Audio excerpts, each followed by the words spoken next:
કેમ ઉકલી ગયું જમણવાર? હા જમણવાર તો ઉકલી ગયું. તો પછી જેની વસ્તુ જ્યાંથી લેવા હોય ને ત્યાં પાછી દઈ આવજો, એટલે પછી સંભાળવું મટે. હા બાકી બધું તો રેડી છે, પણ અમુક વાસણ ધોવામાં નથી આવ્યા. કેમ શું ઘટ્યું? બધા વાસણ તો રેડી છે, પણ 2-3 આવા સમસા ખોવાના છે. ઘણા ગોતા પણ કઈ મળતા નથી. ઈ મળશે નહીં. કેમ? જો ભાઈ, વાસણોની અંદર મને સૌથી અણગમતું વાસણ હોય ને તો ઈ સમસો છે. લે ભાઈ, ઈ પણ એક વાસણનો જ પાત્ર છે. તો પછી એના નહીં ગમવાનું કારણ શું?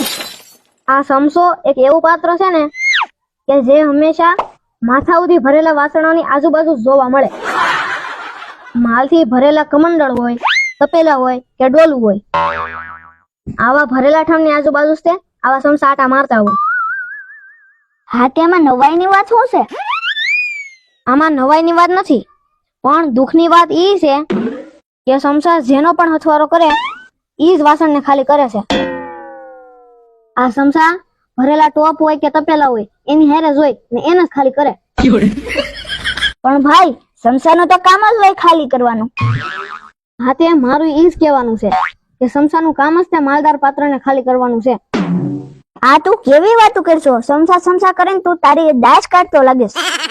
હું મારી દાજ નથી કાઢતો, પણ તું મારો નાનો ભાઈ છો ને એટલે હું તને સાવધાન કરું છું. હવે આવી 2 ચમચી ખોવાની ત્યાં કવડું મોટું ભાષણ કરી નાખ્યું. આમાં તો હું મને સાવધાન કરી લઈ.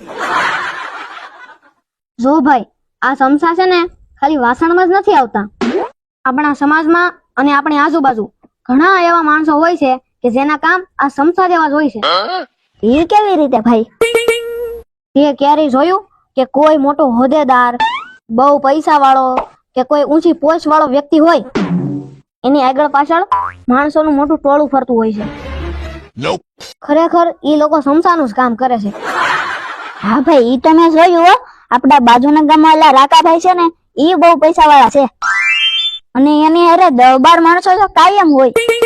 હા તે જે ઈ 10-12 લોકોનું ટોળું છે ને, ઈ જ્યાં સુધી રાકાભાઈ પાસે માલ છે ને ત્યાં સુધી આગળ પાછળ ટીંગા છે. ઈ પોતાનું મતલબનું કામ કઢાવવા હામાં હા ભરશે, ખોટી ખુશામત કરશે. અને મેં એવા સમસા હોતન જોયા છે કે કોઈ મોટો માણા બેહીને ઊભો થાય ને તો એના પેટની ધૂળ હોતન ખખેરી દે મારા બેટા. તઈ હાસુ આ ગોબરાભાઈના 2 છોકરા કામે ચડી ગયા, પણ આ રાકાભાઈને સાપલુસી કરીને. હા, આ બધા ભેગા થઈને જ્યાં સુધી રાકાભાઈમાં કહો છે ત્યાં સુધી કાઢશે.